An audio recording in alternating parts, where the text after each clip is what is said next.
Welcome to Bootstrap Businessmen, the podcast devoted to the aspiring entrepreneur on a shoestring budget. Here are your hosts, #1 best-selling fitness author Dale L. Roberts and the Midwest's best, Kevin S. Allen.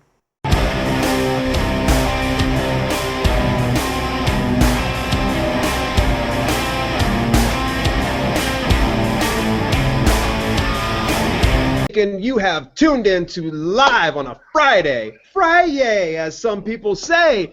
Bootstrap Businessmen is the podcast devoted to inspiring the aspiring entrepreneur within on a shoestring budget, and I'm your host, Dale L. Roberts. And I'm briefly joined by my co-host, Kevin S. Allen, because Kevin is a bitch today. He's not going to stick around. My boy, Jason Bracht, actually is going to be pitch hitting here. He's coming in to do our co-host duties.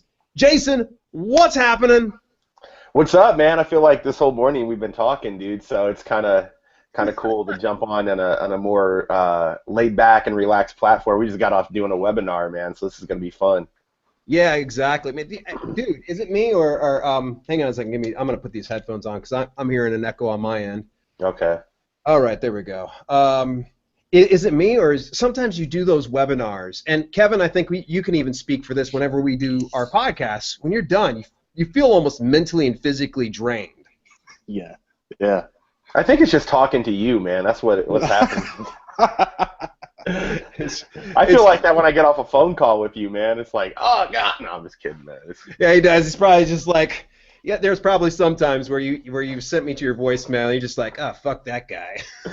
Nah, man. I usually answer your calls.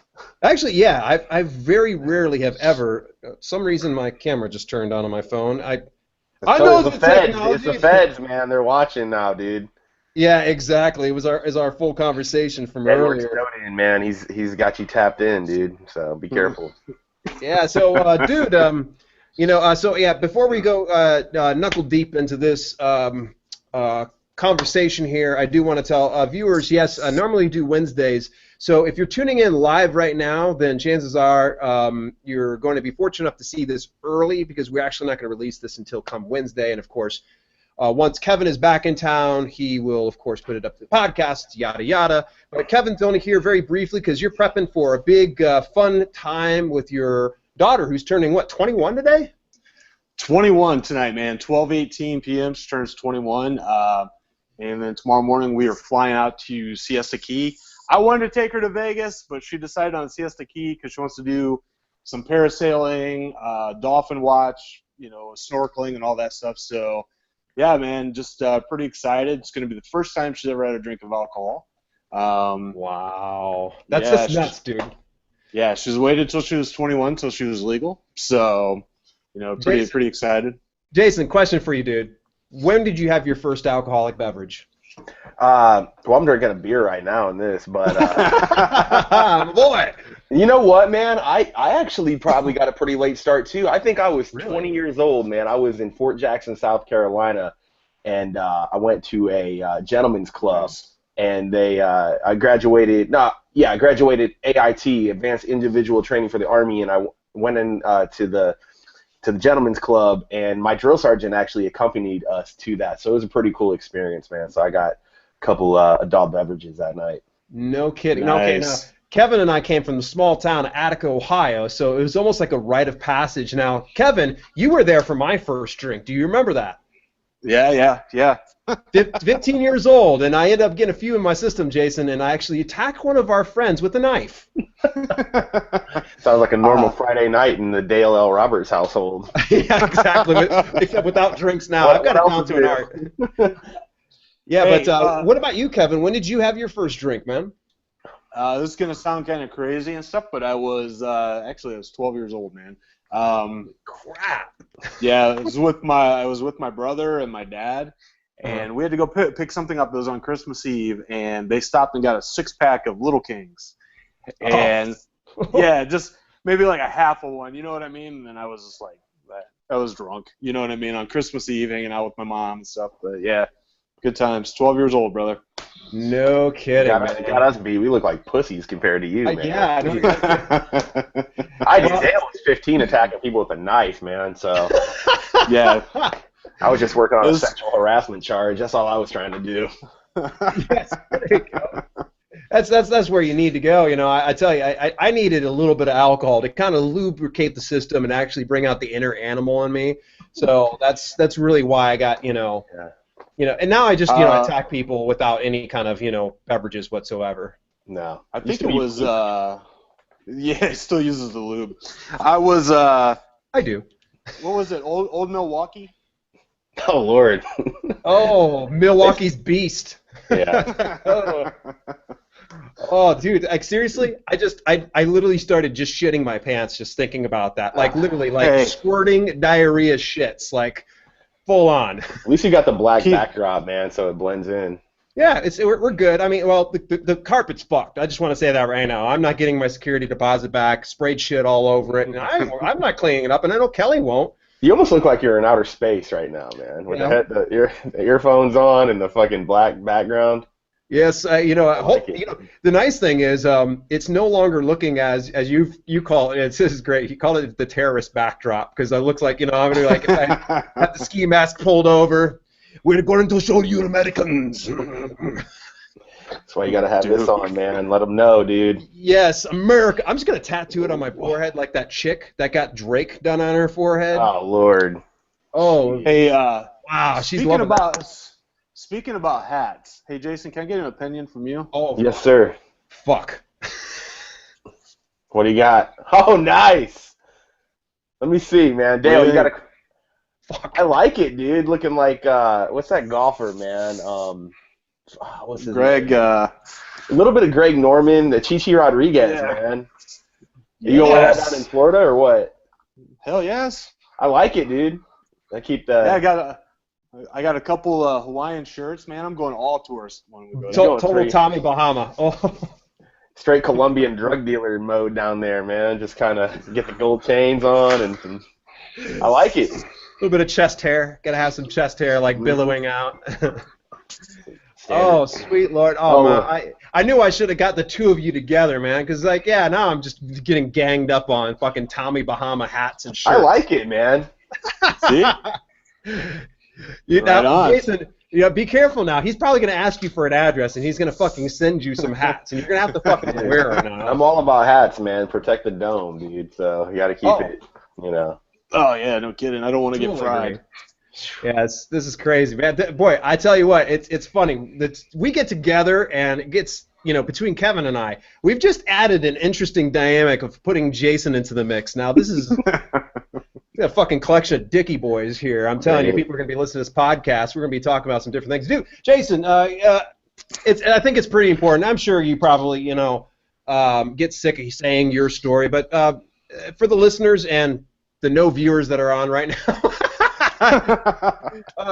for the listeners though on our podcast, give us a little bit of a brief background because I can, I'll fill in the blanks later. Yeah, I mean, just from a business standpoint, I guess I'll go with that. It's like graduated high school, perpetually bad grades. Went to the military around 19, 20 years old. Got out of the military, floundered around. This is around 2007, 2008, right when the economic collapse was happening. So just really didn't have a lot of direction, a lot of passion.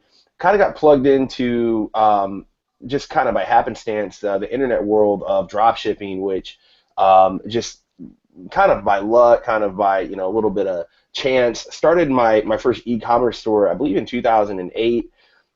Threw it up in like a weekend, just tried to like play around. I started really before that. I started on eBay, and then obviously that kind of didn't work out as well as I wanted to. So I was like, I'm going to create my own website. Still going to this day, and selling self-defense products and whatnot. And I remember I created this website in like 2 or 3 days. I got frustrated. I'm like, you know what, man? I'm just going to do this.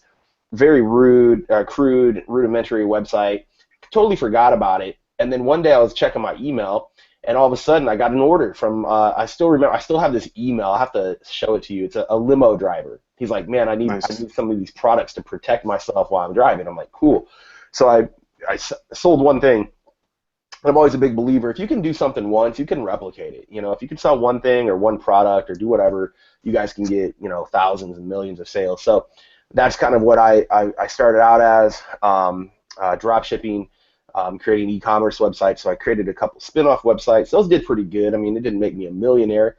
And then I think around 2009 was my last full-time job. So it took me about 2 years to get that thing up to stop working. And then still continued to work on the e-commerce. That was my only business, was e-commerce. Played a little bit with eBay. So then around 2011, I started getting into selling products on eBay, you know, reselling, purchasing from overstock websites and stuff. Did really well with that. I became a power seller. It really almost happened, again, by almost complete, I wouldn't say accident, but the success kind of came on way more than I thought it would. In 2013, for my eBay proceeds, I was able to purchase my house in cash. So I dropped about 60 grand on a pretty decent house, which I recently sold, which I wish I wouldn't have, but that's a whole nother thing. So I did really well on eBay. And then, you know, with eBay, a lot of people have run into this issue with eBay and other forms of, you know, third-party stuff. You know, I got into some hot water. You know, when you start doing a lot of numbers, they start saying, hey, you know what? So long story short, I ended up getting booted off eBay, which I ended up getting back on after, you know, I went through their process, but it took me a while. So my son was born. I was like, damn, what am I going to do? I have my e-commerce, which is doing okay, but it's not enough to support my son and, you know, everything I want to do. And that's when I got into Kindle publishing in 2000, and I would say November 2013. That's when I first found out about it, watching a YouTube video. And then by January 2014, that was my main focus. And in May of 2014, 6 months after I'd really found out about it and started doing stuff with it, I was making 10 grand a month. A couple months later, I got up to 20 grand a month, and I can consistently make anywhere from 5 to 12 grand now without touching anything on my Kindle business. So created some courses, some products, and this, that, and the other. Created some YouTube content, kind of like you guys are doing. And you know, now I'm working with Dale, and we're doing our courses, and you know, just keep moving forward. So that's pretty much like the quickest little recap I can give you of everything I've done in the last, geez, almost 10 years now, more than 10 years. It's pretty crazy, man. You know, there's sometimes the most simple things that have been told to me over my lifetime that I didn't digest well, but it wasn't until I worked with you, like one-on-one in Chicago, that it just set in, where, you know, the whole, if you could do something once, you can replicate it, just scale it, make it grow from there. And, you know, it was funny, I gave myself to you, and in a non-sexual way. I gave it coachable and teachable. That was one of the best nights of my life. I know it was, you know, yeah. We have some old Milwaukee and some bottle of lube. Oh boy, it was just a... Shoot, you don't need any lube when you got old Milwaukee. That's true, man. It's already set, man, you know, so... But yeah, you know, that was the funny thing. It was, you know, you kind of looked... Because my situation was, when I was going into self-publishing, I'd already learned everything from you, and I tried to learn everything from everybody else, but the problem is I was just spinning my wheels. I get like a few hits here, a few hits there. It was giving me a little bit of money, but unless I just massively expanded, like did like 3,000 publications within a month, I really wasn't going to make a substantial income. And it wasn't until like you just looked at it and you're like, you looked through my KDP account and you're like, okay. And I remember you're like, what's the deal with that? How's that one doing? It was in the 90-day home workout plan. I was like, that's a 90-day home workout plan. You're like, do that, more of it. I'm like, well, like, what do you mean specifically? And you're like, just do it. Just keep doing it. Keep going back to the well. And we've said that a few times on here. And I remember I was here being straightforward, if I can with you. I was kind of like, whatever, dude. And I did it, though. That was the thing. And you were just, you know, you noticed like within a few months, I did exactly as you said. And all of a sudden, it starts going like crazy. I'm like, holy crap, this dude is freaking right. I was like, this really does work. You know, you can, if you just focus on that one thing that brings you success and just keep doing it, that, you know, it was awesome. And I think it was like January where everything just exploded for me in the self-publishing realm, you know, so I just stuck and stayed to it. Man. I wish my ex-wife would have listened to me as well as you do. We'd probably still be together. And she wouldn't need Milwaukee's best either, man. No, but you know what, man? All jokes aside, yeah, I mean, you you hit the ground running with it. And, the reason is because I looked at your background. So I started asking you questions, man. What did you used to do? Which was, personal training. That's, your emails. I don't know if you want to tell your email, PT Dale. And so that is your email. And so you're, personal trainer, and you know about fitness, and you know about getting people in shape. So like, yeah, you have your side businesses that you do with publishing, but it's like, for you to really, and we also talked about like, this is something that 20 years from now, you can still be making money. So if you just jump in like a lot of people were doing and jumping on anything moving, yeah, they might have made some more money than you in the short term. But let's say they made $70,000 in a couple of months doing some black hat stuff or just some cheesy stuff. Yeah, but you could potentially make millions of dollars over the course of the next 20 or 30 years. So that's kind of what I was hoping with what would happen with you, and it seems to be going to be the case, Yeah, it was definitely. I'm certainly glad you gave me that direction. Here's the funny thing is, man, I tell you, people have spent anywhere from $200 or more to sit down and have a full hour of coaching session with you, but yet after the Chicago trip, it was almost like I paid for your coaching, and eventually you were just like, stop giving me money. I mean, unless you just like giving me money. Right.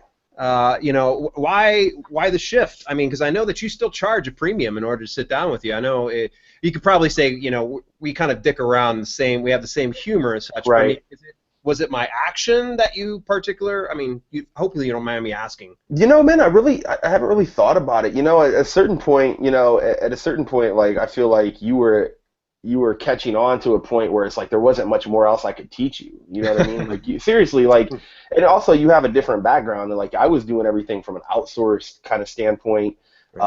Basically doing the ghostwriting method, which is still a great method, but you were writing books. So it's like,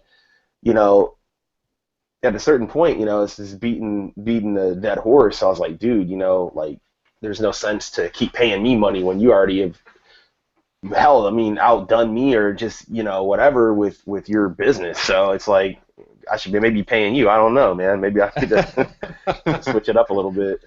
Well, I think that really, you getting ready to cut, Kevin? I am. I got to roll, man. Jason, thanks for coming on. Yeah, for sure. Catch up with you. Yeah, good to meet you. Dale, we'll talk to you, man, I'm sure over the course of the next 12 days. But everybody have a great weekend. Have fun, man. Take some pictures down there, dude. Yeah, travel safe. Oh, I will.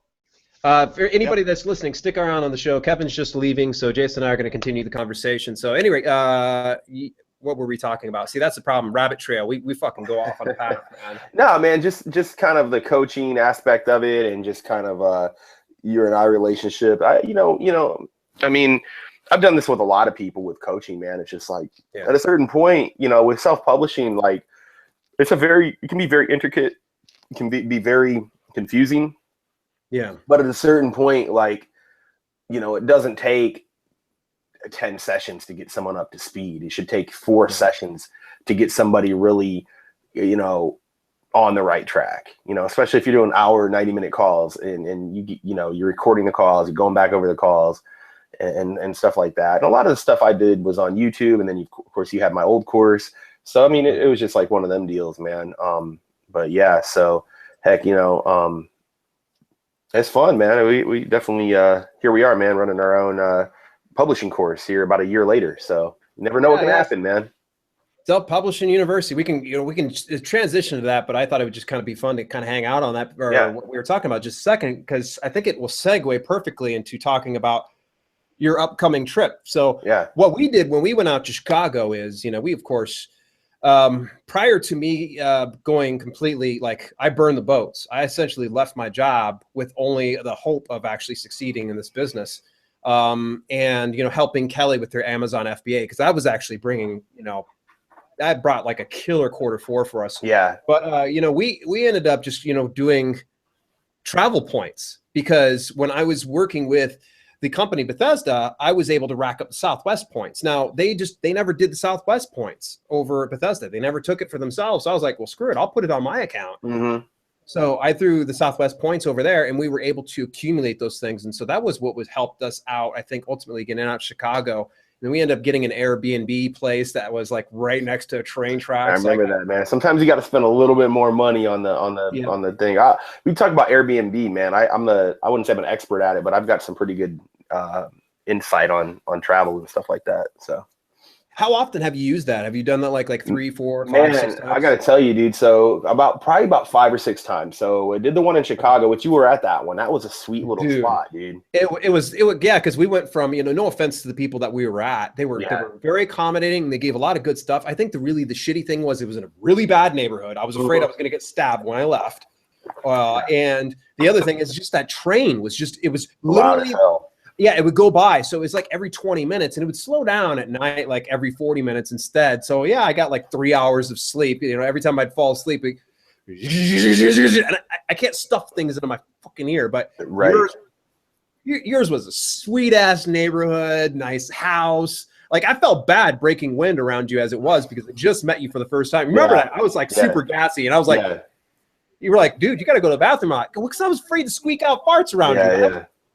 I was already used to this YouTube personality where I'm just kind of like, man, I didn't want to, I wanted to be on my best behavior. I even like cleaned up my language for the moment, and here I come to find you out. I'm like, damn, I could have just broke wind around you, but yeah, that's worse than a drunken sailor sometimes, man. So I do. But yeah. You're like Joe Pesci from freaking Casino. Nah, man. Yeah, I do end up like that. I just remember I was there, and I was just so afraid to fucking, not only be around you, but also it was just such a nice, pristine, clean house and such, man. So how did you score that deal? That was through Airbnb. Was it just a simple search for you? Or? Yeah, man, you just jump on Airbnb. Guys out there looking to travel, I tell everybody I've ever met, man, I'll probably never book another hotel unless just like spur of the moment. I'm on a road trip. I need to crash somewhere, but just go on there, look at the pictures, look at the price, look at just like anything, look at the reviews.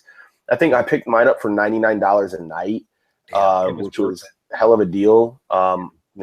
So that I did that. I've done it a couple times. We went to the Smoky Mountains, so I picked up a cabin up there. That was a little more expensive. That was like $250 a night. That's like a full-on cabin with $1 million view. My son and I went to the Virgin Islands. I picked one up, I think, for $100 and something a night, which had a $1 trillion view overlooking the British Virgin Island. It was amazing. And then I just recently booked a trip to Cancun, Mexico, and I got like a 2-story brand new build condo in Cancun, like downtown Cancun, for $99 a night. So, I mean, you're looking at paying it. I live down here in Austin right now. You're looking at paying like $120 a night for a Motel 6. So, for those of you guys who seriously, if you travel, man, if you want to live live or stay in a nice little spot, check out Airbnb, man. It's a pretty cool experience. Yeah, it's amazing service. Actually, I've seen there was another service that's popped up lately. It's kind of like an Airbnb like knockoff type deal, and I can't remember the whole deal behind it. But I'm kind of hard pressed. I mean, we had great experience, even despite being in a lower class like house. Yeah. It was still a great experience, man. The people hooked us up. We had digital television with every channel we could imagine. They had a fully stocked like cupboard. I ate all their food, man. I was like, I just Cookie Monster on their shit. That was before I went vegan, so of course, I was eating everything that wasn't me. Right.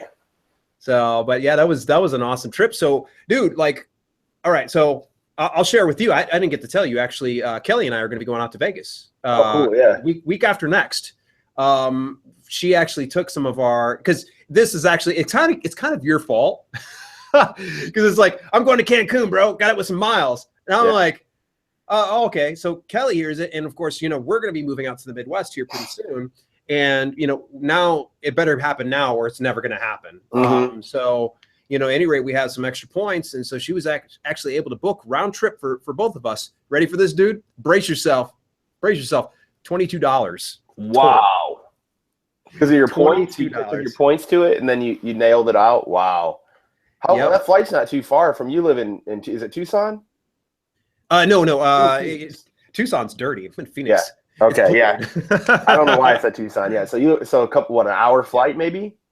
Or shouldn't be? Yeah, it's typically under an hour, 50 minutes sometimes if they fly really fast. Because there's been some times where I swear I can't even get a nap because they're up in the air and they're already like, be prepared, we're going down. I'm like, what the hell? We just got up in the air. And I'm kind of like, just starting to relax. But yeah, it's a nice little trip, dude. You get off, man. And really, if we drove it, it's about, if you don't stop, it's about 4.5 hours. But man, I'll tell you, it's not the trip there that's the worst, man. And I don't know what you are like traveling, but like it's the trip back from Vegas that's the worst, because you can drink 20 freaking like Monster energy drinks and you still won't be alert enough. Really? Wow. Now, I've never driven out in that western area, man, so I don't know what that whole mountainous scene looks like, but yeah. Desert, you're in like butt fuck nowhere for about an hour and a half. So it's really just a struggle to try to keep yourself awake on that. Now, there's probably some people that eat it up, but when you've done the trip, like we've done it, if I were to guess, we've done it at least 4, maybe 5 times through car. And since we did a flight one time, we're like, never again are we driving. Yeah. Go figure. Her best friend comes in and she, would like to see the scenery. So we went ahead and did it one more time. Yeah. I remember after I was done with that trip, I was like, fuck this. We're not doing it again. So yeah, we're doing the flight. It's nice to get in the flight. And, really, as soon as you get on the strip, everything's in walking distance. Yeah. You don't need a car. I mean, Uber and all that's out there. So, I mean, if you really need to go somewhere, you know. Oh, there's Uber stations everywhere. Yeah. Like you see that Uber sign, it's, all you got to do is just stand there and then think about all the taxi services that are also in the area. Too. It's nuts. Yeah. So we're looking forward to it. It's actually going to be like an Tuesday, Wednesday, Thursday. So we're actually, you're going to love this. Okay. So of course I want you to, share your Cancun thing here in just a second, because, it's trying to get these things so you can be able to enjoy vacations and not have to freaking break the bank. So now I actually was using the app probably about a year ago or so for My Vegas. So it's an M Life program, and you just go on and you play their little casino games and you build up points, and then you can take those points over to the M Life desk in Vegas, where you can call them up and you can get different amenities like, free buffets, comp rooms, things like that. You used to could work it to where you could actually do 3 of the rewards at once. Okay. In the course of like a 90-day period. Well, you could use to do it to where you could actually do all of them, all your rewards being hotels. So you can probably stay there for a whole week with the, enough family. So, but now they're like, you can only have 1 per 90 day. And then the other 2, you can just, comp buffet. Is that the MGM Grand? Is it M Life? Yeah, MGM Grand, Excalibur, Luxor, Mandalay Bay, all that stuff that's towards the south portion of the strip. I went to Vegas once. I think I stayed at Circus, man, so it wasn't the most. Oh, I'm sorry, dude. Yeah, we stayed at Circus too, man. I had to go get myself fucking like vaccinated and sprayed down from all the. Did they tear that thing down yet, dude? Or is it still over there? It's still there, dude. And actually, that is part of the M Life as well. They're an MGM. Wow. Yeah, they're one of the few ones on the north portion of the strip that is actually associated with MGM. Okay. Yeah, I know just a little bit about it because my mom lived in Vegas for a while, and when I visited it the first time in 2008, she paid for all expenses paid. I was going through some rough shit in my life, so she was so giving, and she got me to come out and stay for like a week and a half, and I was just like, this is fucking awesome. Yeah. And even if you're not a gambler or a drinker or anything else like that, there's just so much to see. There's literally so much to do in the area. And, you can even go off the strip, go out to Lake Las Vegas. It's beautiful out there. Red Rock's not too far away. I mean, there's just so much incredible Hoover Dam. But I think she'd already went and got a night at Luxor, maybe. She was kind of talking. I'm not really sure. She'll probably yell when she, hears me talking about this. But she got a night stay somewhere at one of the MGM places. I'll probably get one as well. So then we'll have probably like 4 free meals as well on top of that. So you guys be taking a pretty good trip, provided you don't lose money gambling, man. You come out ahead, Buddy, that's the thing, man. I don't know if you've talked to me enough about my gambling habits, baby. You don't gamble, do you? I do. Oh yeah. Okay.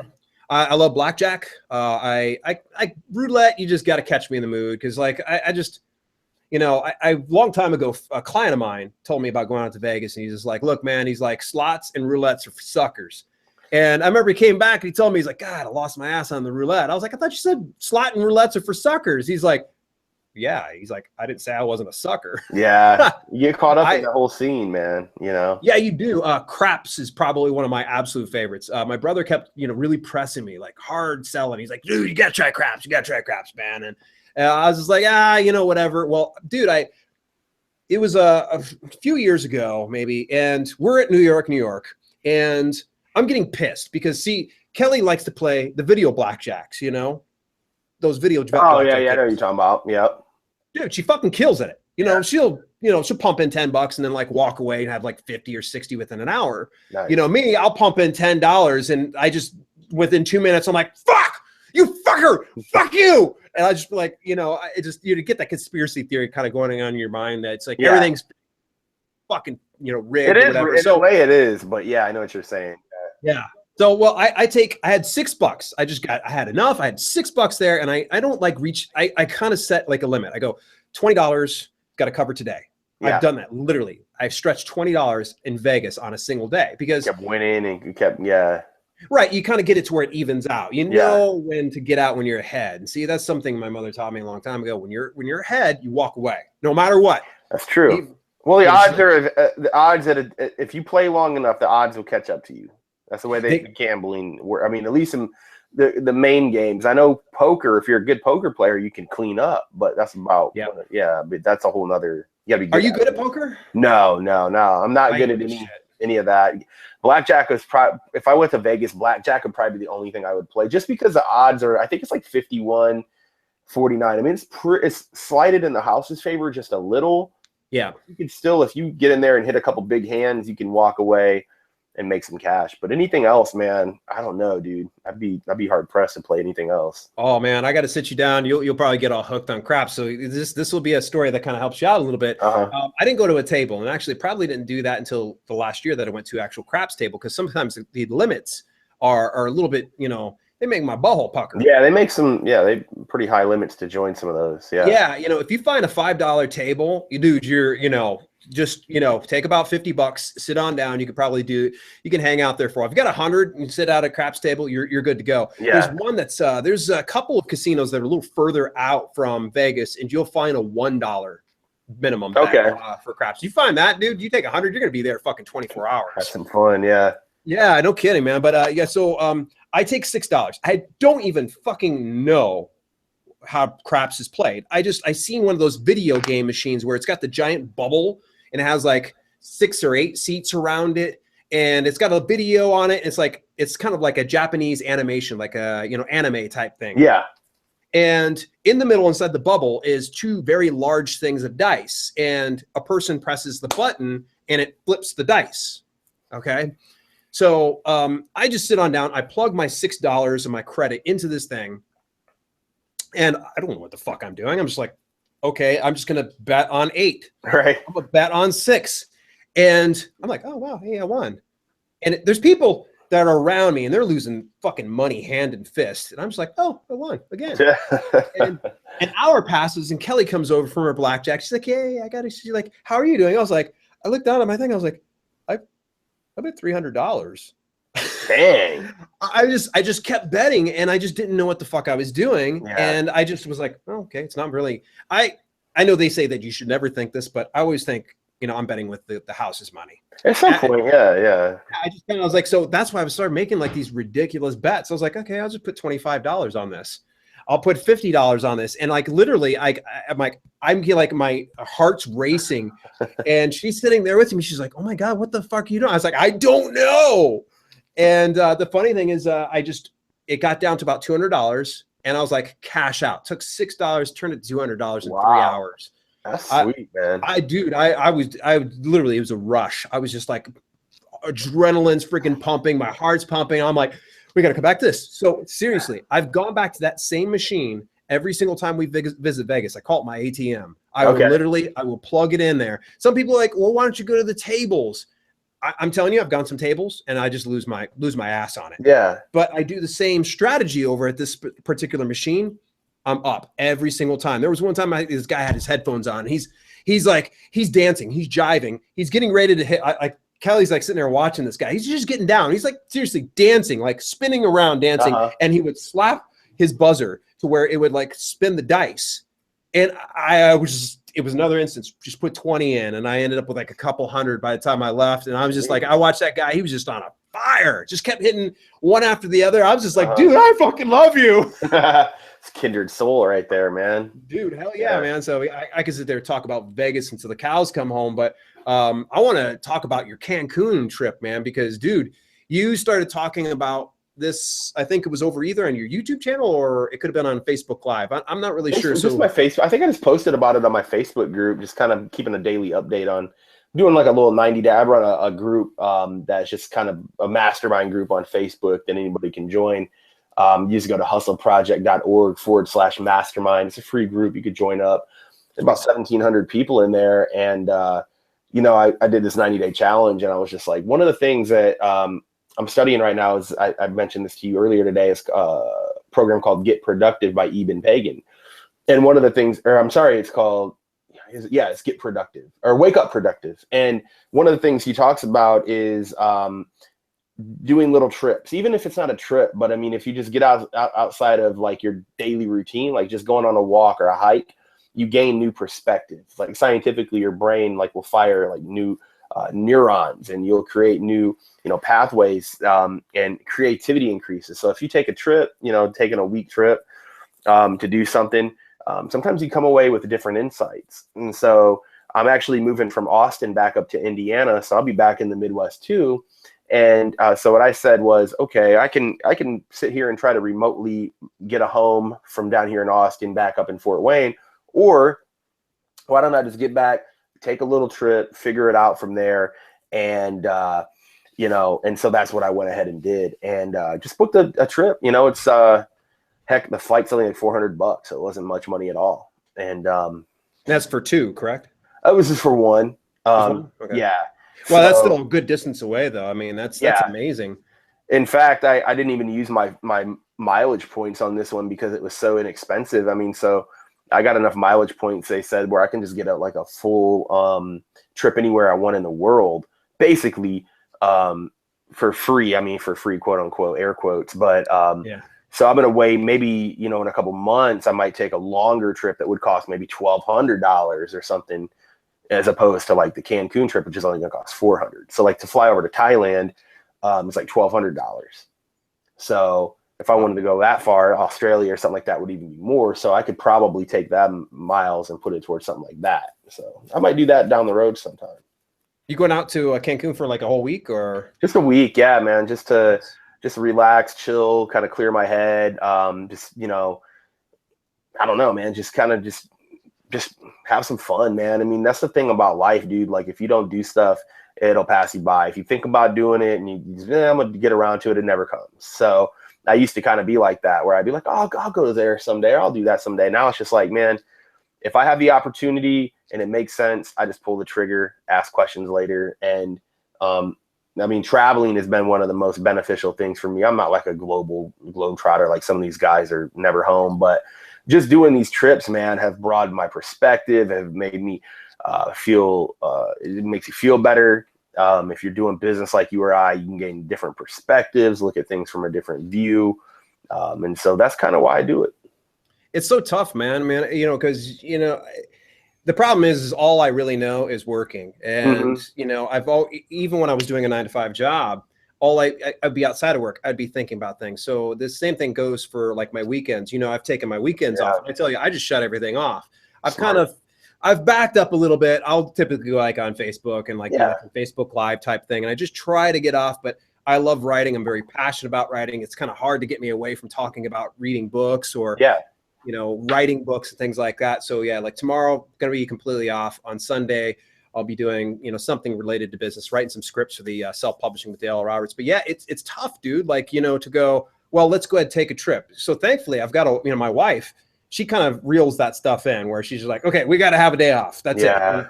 And so she was talking about the Vegas trip. She's like, now or never. And I'm kind of like, oh, and you know, the compelling factor to me was good friends of ours, Ben and Angie, live out in Vegas, and they're going to be moving pretty soon. So that right there was reason enough. I was like, okay, I'm like, if we do it out in Ohio, it's going to cost a lot of money for us to go out there. It's not going to be as much. Let's go out and visit them now while we got the chance. Because kind of like you say, as soon as we're done with one of those trips, man, I'm almost vacationed out. I'm all set. I'm like, and I'm like, I can't wait to jump back into my work. I'm like, you rejuvenate, you recharge your batteries. A lot of people, man, it's like if you're doing stuff, man, especially if you're in business, like I'm sure most of the people listening to this or watching this are, it's like if you don't recharge your batteries, and it also gives you something to look forward to, man. I know that in 20 something days or whatever, I'll be going to Cancun. I'll be taking a trip somewhere I've never been. So it's like, man, now in those days leading up to that, I've got time to like really bust my ass and work harder to like know that there's a week where I might not do a lot of work. I might do some work.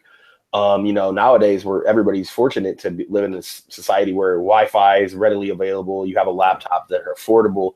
You can do all that with you, and take all that with you. So I learned some of this from Ty Lopez too, man. Those are the two people I've been following pretty heavily, is Eben Pagan and Ty. And Ty Lopez, he takes like vacations to, I think he's in LA, and I think he goes to, I forget where he goes. It's about an hour outside of LA.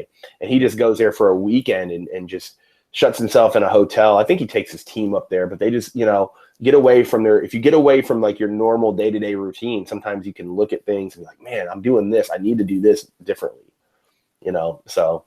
Yeah, it certainly helps. A question for you, man. I've never asked you this before, but on a daily basis, you'll sometimes even hear from me, like you'll text me and I'll respond back, hey, I'm getting ready to meditate. Is that something you've ever practiced at all, or anything that you have in your current routine? Because that's one of the ways I kind of disconnect from what I'm doing, and it gives me a better perspective. Yeah, actually, last year around this time, I took a course called Transcendental Meditation, which, have you heard of that? Yep. Yeah. So normally it costs money. Some people are kind of on the fence about that. Like usually people are like, you shouldn't pay for meditation, but they offer, like, basically what it is someone comes to your hometown, they get a hotel lobby or room, and they teach you this meditation technique. They give you a mantra. They walk you through the process. It's like 4 days. And normally that costs like $1,200 for people. But for me, since I'm a veteran, this guy named David Lynch, who he directed the TV series Twin Peaks. Oh, okay. Yeah. And he's an avid meditator. He does transcendental meditation himself. And he created this David Lynch Foundation for like veterans, and I think another couple like inner city students and stuff like that get to do this for free. So I took advantage of that. I did that. I honestly, man, I wish I could say I've been practicing it a lot. I have not been. It's not been part of my normal routine. But my life is a little bit different. Have some things where I don't necessarily. Now, there's no excuse. I should be able to do it, but it's something that I definitely want to implement in my routine. Even if it's so 10 funny. Minutes a day. It's so funny. Every now and then, some people will be talking to me, when it comes to exercise or, meditation or eating right, and they'll start to go and they start. Well, I guess I have no excuse because, it's like, yeah, I'm not going to call you to carpet, dude, because No, I mean, Russell Simmons had a quote. He's like, if you can't do 20 minutes a day, if you can't find time enough to do 20 minutes of meditation a day, then you need to do 2 hours a day. Oh, well put. Never heard that. Yeah. Russell Simmons, brilliant guy. Obviously, he does transcendental. I think he does some. I don't know what kind of form of meditation. There's many different ones, but yeah, I mean, so scientifically, it's proven in the happiness hypothesis by Jonathan Haidt. He says that that's one of the number one, like, kind of superpowers that if anybody implements meditation, it's not what you get during meditation, is what happens afterwards, So yeah. Well, I don't know if I'd shared with you. Yeah, probably did, because you and I talk freaking, a lot. But, one of the things that really helped me out with meditation is, I'm very high strung. A lot of people know, hey, I got high energy. If you've listened to this show, even for 5 minutes, you know that I'm very highly wound. Yeah. Just how I am. And I'm not going to change it because I really like it. But the problem is I tend to have a shorter fuse. So, it's funny, some of the videos you see on YouTube where I'm having the meltdown. Yep, that actually legitimately happens. Kelly can probably tell you, because Kelly will come up and be like, oh my God, is everything okay? Do I need to worry about you? Never okay. Yeah, it's, unfortunately, I really shouldn't have that kind of a temper. And I don't throw temper tantrums per se, but it will just be outbursts because I just pressure boil. So the instances have actually decreased over the last few years, because I've been practicing this since 2008, but it probably hasn't been since I actually got out of my day job that I've done it pretty much every day. If I miss a day, it's only because of the fact I just forget, which is not good, because I don't forget to work out. Right. I shouldn't forget to meditate. What type of meditation do you practice? I typically just do the standard meditation, body awareness. Yeah. So it's some people will categorize that underneath mindfulness. Yeah. So my thing is, and here's just the tip for me, is I have a terrible spine. I can't assume the lotus position, which a lot of people think, meditation consists of going into a lotus position with the fingers up and then ahming, no. Not all. That's not my thing. I can't do that specific position for longer than 2 minutes before my spine is killing me. My left leg is freaking shooting full of pain, and my left arm is going numb. Oh, wow. So I actually got to go lay down on the bed, and I'll prop my head up, I'll lift my knees up, and I can just cross my hands over my stomach. And that's typically how I do it. Now, I don't go through all the body parts. I actually stay right up here in my head. I have lots of sinus issues. So I'll focus on just that relaxing, just this whole area. And it's funny, like I only ever breathe through one nostril. Like right now, breathing through one nostril. Really? It's just allergies, things like that. It's always, I'm so used to it. I've been like that since I was a kid, you know? So when I actually do the meditation, it completely opens it up. Now, the nice thing is I completely disconnect. And if I go into meditation with a particular thing on my mind, something that I want to say, accomplish or overcome, I can usually come out of it with some kind of clarity that I'm able to go, so my issue was, you know, a few weeks ago, and I know I was talking with you, I was like, hey, look, I really want to make my YouTube channel so much better. You've done, you know, you've killed it on YouTube. I mean, you got what, 7,000 subscribers now? Yeah, man, I definitely unexpected to get that many, but I mean, at the same time, like I definitely want to get more if I can. So yeah. But it's nuts, you know. And see, now I've had self-publishing with Dale L. Roberts. When we started doing SPU, or like what, March? When you guys around March, you started doing it then. Yeah. So I mean, and I was trying to really present the same information. Well, my frustration I was running into was, you know, what makes me so special? Because there are the Jasons out there. There's the Stefan Palernos. There's the Dave Koziels. There's the Diwan Bainies. And I'm like, I'm just regurgitating the same information people are getting. And I was mad. I was just like, there's no way I can't compete against these guys. They are going to be mega hitters and all they're doing, and they're always going to get views. And so then I was just like, I went and meditated because I literally was like, I was just frustrated so much. So I was just like, I put so much time, and you've seen like I had 79 videos up at one point on there. And you're like, why don't you have anything? I was like, I don't know. And, you know, thankfully you helped kind of guide me through some of the things that need to be cleaned up on that channel. But when I meditated, I got out of it and I was just like, well, instantly, I swear to you, I don't know if you ever seen the kid. His name's Joe Sanagato. I don't think so, no. Oh, dude, you must look him up. The guy is fucking hilarious. Okay. Like, he is side-splittingly hilarious. Just essentially like, you know, commentary on different things, social commentary, like People of Walmart's like one of his top ones. I see, yeah. And he's funny stuff. But then it just hit me. I was just like, wait, that dude's got the same twisted sense of humor. If I can present the same information that I've been doing, but make it in a fun way, I was like, people are going to pay attention. Bam! Instantly, like within a week, my subscribers increased. Yeah. And of course, you know, adds to the fact that you know had me clean up like your thumbnails, dude. They're whack. You know, I don't think those are your exact words. You're like those are. You're always your constructive criticism is always so nice. You're like they're good. They're good, but and I'm like. You know, man, it's really for everybody listening and watching, man. It's just the small tweaks, man. Like you were in the ballpark, but it's just like there's a couple things, man, that you got to do. And the main thing, which is really what you figured out, man, is just got to be yourself, you know, and you got to have fun with it, man. If you can have fun with it and not even really worry about your subscriber rate or really worry about like anything, the stuff will come to you, man. It might be a year, it might be 6 months, but you know. But it'll happen. I tell everybody that I work with, man, like, you know, if you're in the business, dude, you got to be doing something with YouTube. Like a lot of these little things like Snapchat and Periscope are cute, and I think they're fine. But like YouTube, man, is really, it's a long form. You know, even though you're doing short videos, a lot of people are doing short videos on YouTube. It's still a long form way of content. And hell, I met you on YouTube. I met a ton of people just from my YouTube channel. It's a way to engage. So yeah, man, that's cool that you had that kind of revelation doing that, though. I mean, it really did. You had a lot more fun with it, man. You know, and that's the main thing. Yeah, you know, it's great when my wife is sleeping. You know, she goes to bed pretty early. It's like 10 o'clock. You got to roll up the streets. You know, she goes out for like, you know, the early bird dinners at 4 o'clock. Yeah. You know, yeah. So I'm just kidding. She's probably over there going, what? Yeah, but you know, I'll sit there and I got to stifle my laughter because I'll be working on my videos and I'm like just rolling. Like last night I was, you know, putting together the video that came out today and it had the fart sound in it, which by the way was a legit fart. It was pulled from some other footage I sent to Kevin as a joke. And I just superimposed it over on some of the video, and it's farts. But I mean, to some people are like, that's so childish. But I'm like, screw you. I think it's funny, and I know my buddy Jason will like it. Yeah.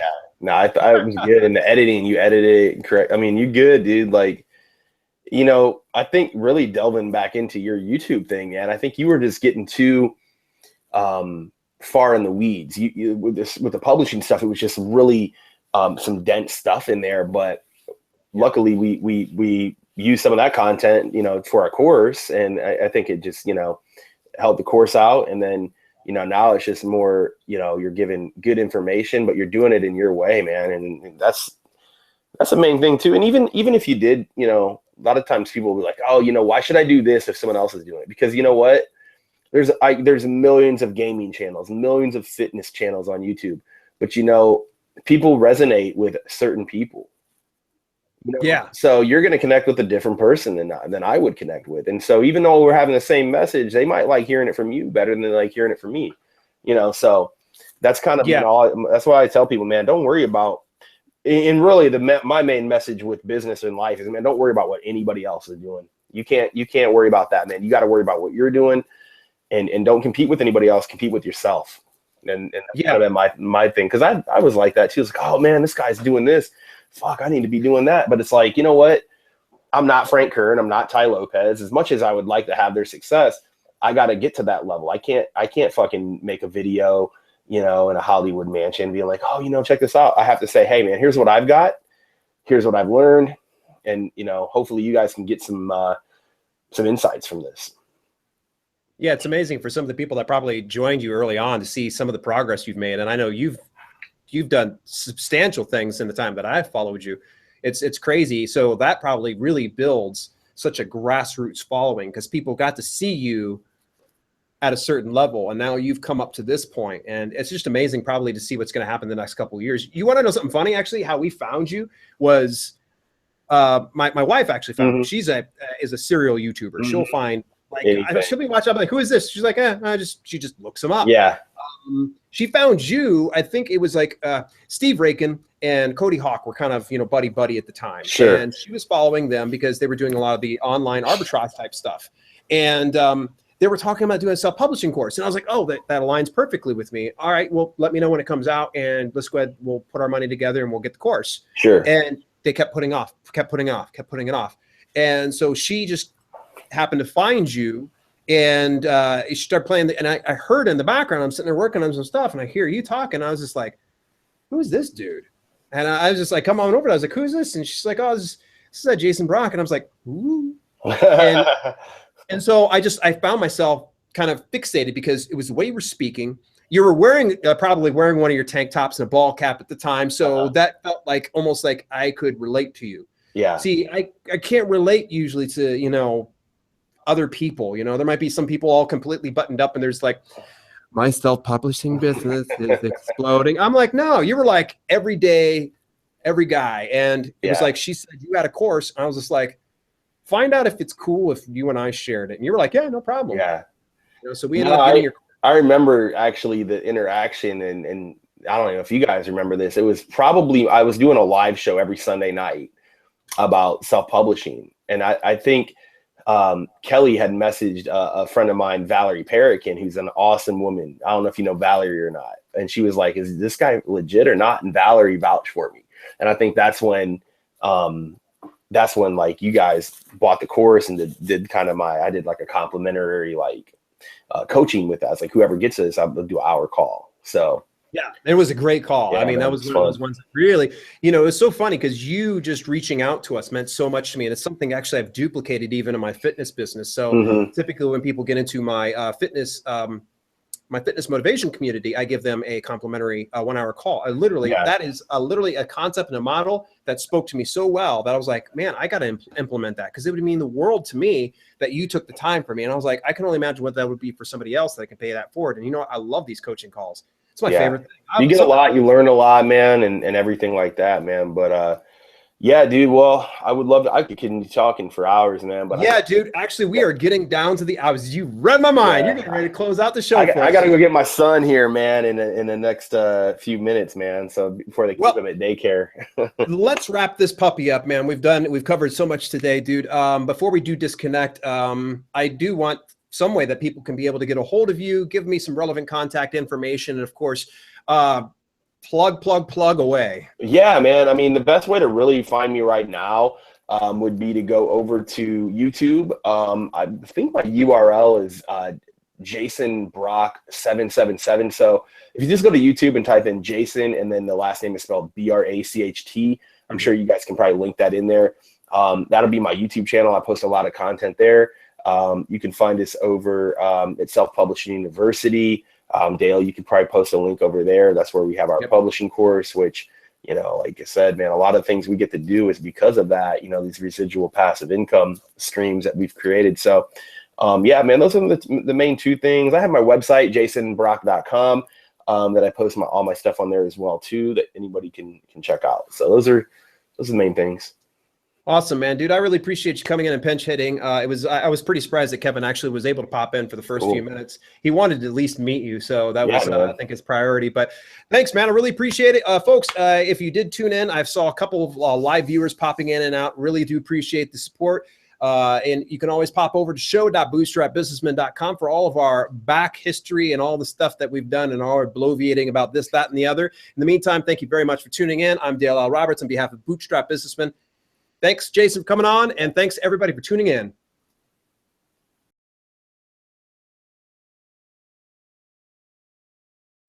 Please support the show by simply shopping at Amazon through the link in the show description. Every time you make a purchase through the provided link, a small percentage of sales goes back to support the show. There's no additional cost to you, and it greatly helps us out. Simply go to the link, bookmark it in your browser, and do your shopping on Amazon while you support the Bootstrap Businessmen podcast. Thanks for tuning in to Bootstrap Businessmen.